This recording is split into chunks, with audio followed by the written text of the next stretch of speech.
iniziare. Allora, diciamo che la partita durante il primo tempo è stata molto equilibrata, avete giocato molto bene. Poi invece, dopo il gol al primo minuto del secondo tempo, si è messa molto in salita. Sì, allora sapevamo che era una squadra difficile da affrontare perché hanno grande qualità, ottimi giocatori. Diciamo il primo tempo sono d'accordo, abbiamo fatto un'ottima partita, forse abbiamo avuto un po' di difficoltà nell'uscire palla al piede, però ci siamo compattati bene, siamo sempre difesi con ordine. Nel secondo tempo abbiamo preso questo gol all'inizio che un po' ci ha dato una piccola mazzata e poi loro si sono sicuramente galvanizzati. Abbiamo cercato di rimontare, quindi ci siamo sbilanciati leggermente verso il 15esimo, il 20esimo, abbiamo cominciato a giocare un pochettino più in avanti e mi pare che poi in quel momento lì abbiamo preso 3 gol in pochi minuti.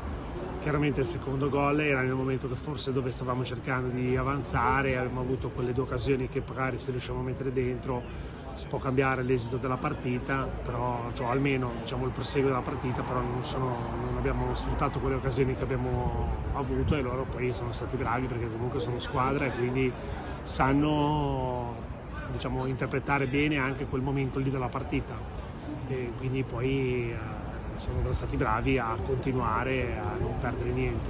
Perfetto, grazie mille del suo tempo.